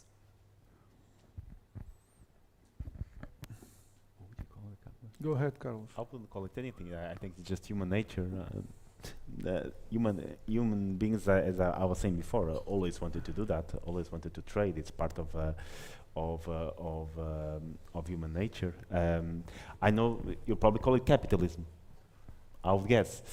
And probably according to that definition, yes, it's capitalism, and it has been here for the last 3 centuries. But I do believe that's part of human nature. Would you call it capitalism, or your? I made the question. Yeah, I made the question because you were always arguing about the definition, and I couldn't see your guys disagree with this definition. No. Oh, all right, I get it. So you I think agree capitalism is a system that leaves you free to do that and protects your property rights so that you can engage in that. So yeah, but you need that protection, right? Because if somebody can intervene as you're trading goods and take the stuff away, then you're likely to trade less. You're likely to benefit less. So you need that protection. That's what a system of capitalism, it's a system, right, provides. But as a system, it also requires this concern with progress. I mean, if we think about it, the way we work and organize production and investment, it's all about making more tomorrow than today. Mm-hmm. If we remove that, we remove the whole capitalist horizon, I think. So there's, we trade with each other. We want to emancipate each other's capabilities, that's for sure. But if we remove this progressive notion that we are ever trying to change the future by what we do in the present, investing, studying, researching and all that, I think we miss a central point about capitalism. But people always wanted to be better than before. I mean, since the Bible, I mean, it's there in the Bible, right? It's not in the people Bible. wanted to get rich. There were rich people in the Bible. So yeah, but the Greeks had a specific name for a vice of rich people. It was called pleonexia. Pleonexia was a Greek name for someone who wants to accumulate. Mm-hmm. It was, supposed to be so there was people who wanted to accumulate. Yes, and it was wrong. It was viewed as a negative. Exactly. But today's views as negative. No. There were also people in ancient Greece who actually believed in human sacrifices, and the Greeks said, "No, that's wrong." Yeah. That's not what they're speaking about. Yeah, it's the same thing. There were other people who think about, well, I want to make a lot of money until I can't even count my own money. But still people say today accumulation is wrong. Some people say that still today, right? But that's what you call the socialists. And the idea of real progress is a real intellectual achievement. Yeah. And again, in the West, it didn't really exist until Bacon, until the Renaissance. And that's part of what made the West the West. But we started to believe that the future is better than... It's different. Is it a thing that only started to happen recently in the last 2 or 3 centuries because we started having the institutional setting that allowed us to happen? The mental setting. Or people did not want that before? Because I don't believe the second version. I don't believe that people did not... Before the institutional setting was there, people did not want to accumulate, did not want progress. I do believe that they wanted. They just didn't have institutional setting that would allow Carlos Guimarães for that to happen. In Europe. No. If you read the early thinkers from the first 1,000 years AD, right, they are constantly talking about the fact that this world doesn't matter.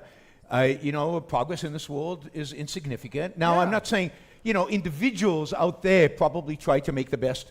They could, but there was a whole intellectual tradition that advocated for, forget about progress. Progress is impossible, literally impossible. But we still have thinkers that say that nowadays, and there's a difference between what thinkers were saying and what people were striving for.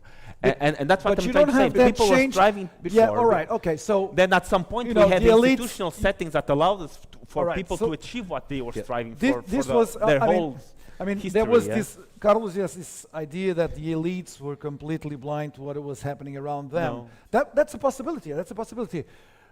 What's wrong with what he's saying is that you have no vestige, you have no evidence of what happened in history. You have no vestige of people wanting to progress and have a better life. Nothing happened. They didn't leave their village. They were subsistence farmers. They built villages just the move from being recollectors to establish villages and cities, it showed that they wanted to progress. They wanted to be able to have a better life, and that happened. There were occurrences in history where people strive for a better life, but there are long stretches of history where nothing happens. Nothing happens, and people are not striving but for a not variety of because people intellectual. didn't And want you can to. see places in the world today where people are quite satisfied with not advancing, not moving, no progress, not going anywhere, because, for example, religious martyrdom, often dictates. Look at the Islamic world, often dictates stagnation and not progress. And they embrace, an individual embrace that in the name of the religion. And you have to, I mean, Carlos is saying people want to do better. All right, so if you're saying that I'm being devoured by wild beasts because I live in the woods by myself, and I want to protect myself from the wild beasts, and I get a weapon, and I come up with this way of bringing fire, and that scares the beasts away. Carlos saying, you see, people want to strive. Well, I mean, that's self-protection, of course.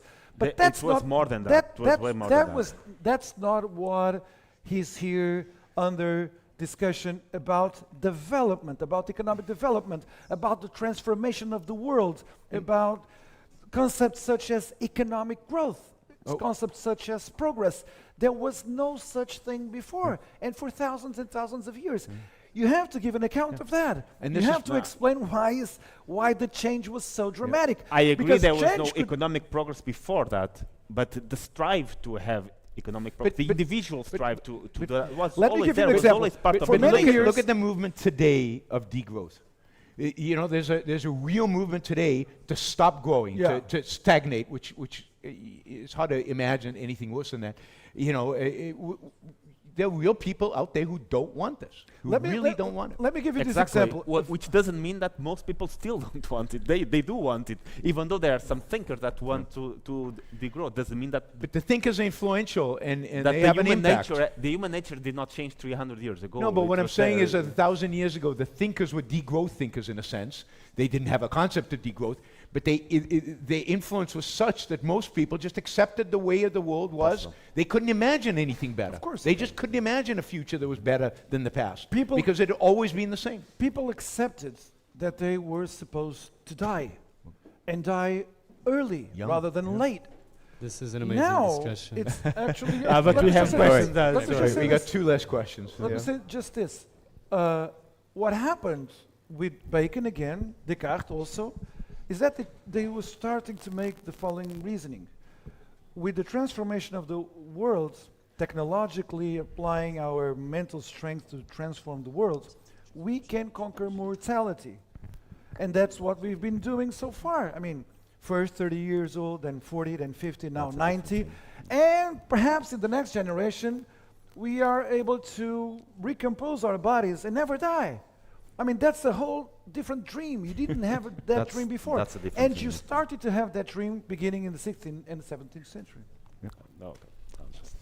Sorry for interrupting you guys. I love your guys' banter. I love you how you interact with each other, the clash of personalities and beliefs. My name is Manuel, and I also love how you are organized from left to right, to the most radical to the least radical, in terms of defense of capitalism. I don't know if it was intentional or not. My question is for Yaron Brook, because you said that Christianity and Christian values are incompatible with capitalism. And I was going to ask that if that is the case, then why is it that in the US, in the United States, people who tend to be more leftist and anti-capitalist tend to be atheist, leftist, socialists, and people who tend to be more pro-capitalism tend to be right-wing Christian, citizens? Well, let's be clear that the right-wing Christians in the United States are not pro-capitalism in the sense of what I mean by capitalism. But it's a good question because it's unique to America. It's not clear that Christians elsewhere are pro-free markets as much as Americans are. They tend to be more left-wing. Certainly the Catholic Church has tended to be more left than right, economic terms, with the exception maybe of a pope here or there. I tell my Christian friends in America that many of them, what happens is that they love America, and they love the Constitution, and they love people like Thomas Jefferson and so on. And then what they do is they take their Christian values and they take the Bible and they morph them to adapt to their love of America and their love of the founding.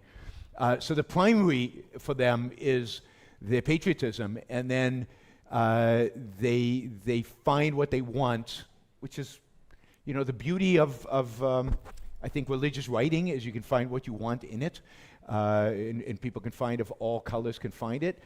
Americans, those Americans are particularly patriotic and particularly love America, and therefore they find that in the Bible. They find that in the reading of Christianity. I don't think there's anything specific about Christian values that leads to America. You know, the founders of America were not particularly Christian. Many of them were deists. Some of them were unconventional Christians or outside of the mainstream of Christianity. And I don't think the founding documents of America are particularly Christian, in spite of the fact that these conservatives believe they are. Can I just add something? There's a specifically American story to tell about the flourishing of American Protestantism and the way it developed this affinity for free market economics. You know, and you have the Max Weber story and all that, the Max Weber narrative. But I just wanted to say that in Europe, maybe Christians have learned in the last 60 years or so to appreciate free market economies for the reason that Christians began for the first time to be afraid of the intrusion of states and ideologically driven policies that affects them as Christians. Yep. So even the Catholic Church started to develop this great love for the autonomy of civil society as a whole from state intrusion in order for the Catholic Church to survive against the attacks by the atheistic state. And also, the Catholics and Christians have a lot of other institutions, schools or charities and hospitals, that they want to preserve their independence from the state again. So the free market economy gave to Christians a framework, a vision of society that actually not only is more prosperous than socialists and so on and so forth, but also brings protection to them as Christians, because as they have driven into this corner as a minority, they began to be afraid of state intrusion, intermission in their own activities, that I would say. Yeah. Okay. My name is João Descalço, and I would like to thank everyone for this great evening. I have a question. It can be for everyone, but in particular to Yaron. First of all, I have to somewhat disagree with the idea that neither Judaism nor Christianity has contributed to the development of capitalism itself, as many Christians and Jews in particular were incredibly, successful in creating many popular and enterprises out there. And I remember watching your podcast on Zuga TV, and you said something really interesting, which has to do with a growing rise of anti-Jew hatred, even in libertarian circles. And my question here is, and considering that this kind of hatred, I tend to see more in collectivist circles, like National Socialism, fascism, and even communism, as you could see here from these people that left the room. Do you believe there is a correlation which relates, for example, to the capital sin of Christianity, which is envy, if there is a correlation of this with collectivism and with anti-Jew hatred? I mean, so let me just say, I've got a couple of talks online on YouTube. If you put in Yaron Brook anti-Semitism, that kind of talk about anti-Semitism and anti-capitalism, and the two are definitely related. Marx was a real anti-Semite. And to see this, the first essay he got published, the first essay Marx published, was called On the Jewish Question, which was a question in Germany at the time about assimilating Jews into society, whether to do it, whether not to do it, and how to do it. And everybody should read this essay, because it goes to the heart of what Marx is all about. Marx is not a scientific economist. Marx is a hater. What does he hate? He hates self-interest. He hates individualism. And he associated, and he literally says, the problem with the Jew is he's self-interested. The problem with the Jew is he's capitalist. He's trying to make, and the problem with Christian society is it's become Jewish. He literally says, you know, the Jewish question, the way to solve the Jewish question is for Christians to stop being Jews, never mind the Jews stop being Jews. Everybody should stop being Jews. So Marx really makes that link between capitalism and the Jew, and condemns the Jew because he manifests self-interest in his behavior. This is his argument. So there's a deep relationship between the left and anti-Semitism, and always has been, and communism, in spite of the fact that some of its intellectuals were Jewish, was very anti-Semitic throughout most of its history. But you know, you said something about Jews and Christians contributing to capitalism. Look, I didn't say there was a conflict between Jews and Christians and capitalism. I said there was a conflict between the ideas of Christianity and Judaism and capitalism, which is not the same thing. Of course, people as individuals, they build businesses, they even contribute ideologically. I mean, John Locke was a Christian. So obviously, people who held beliefs contributed enormously to the creation of a capitalist society. You know, the anti-Semitism is always, and you know, it's a sad way to end this, but kind of a discussion, but it's always a feature of tribalism and collectivism.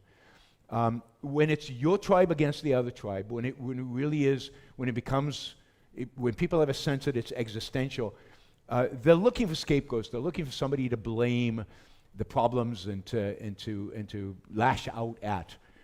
And that is a feature that develops on the left, and it's a feature that develops on the right. And we're living in the United States right now. It is truly scary as you're seeing anti-Semitism grow on both the left and the right. I mean, there's a big crisis now on the right with Heritage and Tucker Carlson, if you know this stuff. But it is a consequence of this, what's called polarization, with the division of society into tribal mentality, into tribes. And, you know, so we need to form a coalition on the right because everybody's welcome as long as they're anti-left. The unifying factor is the hatred of the left. And of course, much of the left, the unifying factor is hatred of capitalism or hatred of the right, or however they define it. So tribalism is the enemy. Collectivism, in that sense, is the enemy. And in individualistic societies that treat people as individuals, you know, by definition, are not going to be anti-Semitic, are not going to be racist. They're going to treat each person as individual. I mean, I love Martin Luther King's statement about, you know, look at people's character. Not the color of their skin, not their ethnic origin, but who are they? What are their qualities as individuals? Let the Christian attitude towards inequalities, not to mention other stuff, it's very, very complex. Let me give you an example. So Christianity told the underdogs in society, the poor, the slaves even, because when Christianity emerged, it didn't stand for the abolition of slavery. That was afterwards. So they told the poor and the slave, accept inequality. Accept it. Don't revolt against inequality. You have your masters, you have your rich, accept them.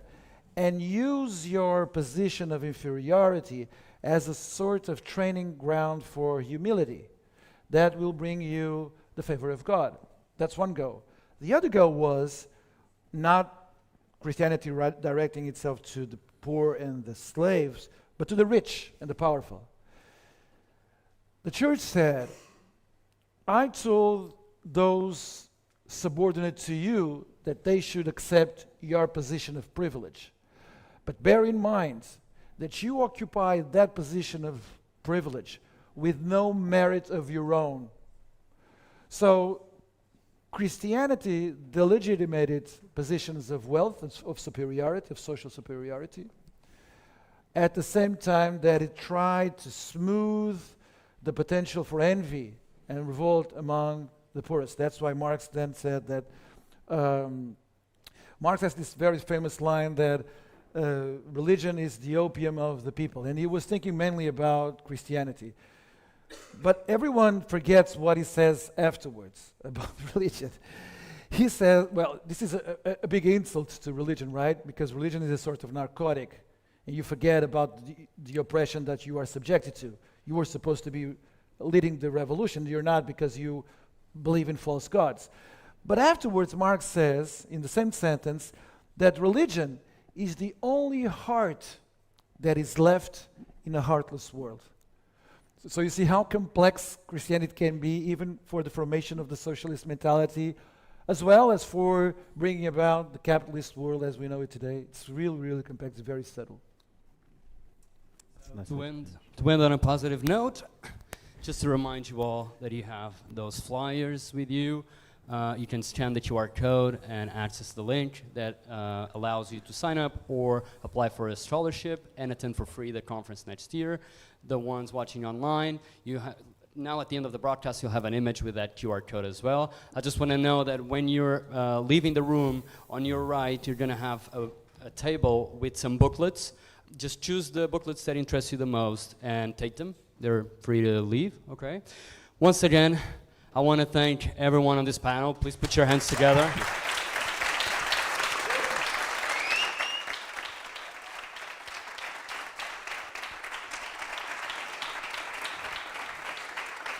I also want to thank Lola and SFL, the partners of this event, and the Ayn Rand Institute for being the sponsor. And once again, let's hear it for this panel. Yeah. Thank you very much for being here. That's great. That's fantastic.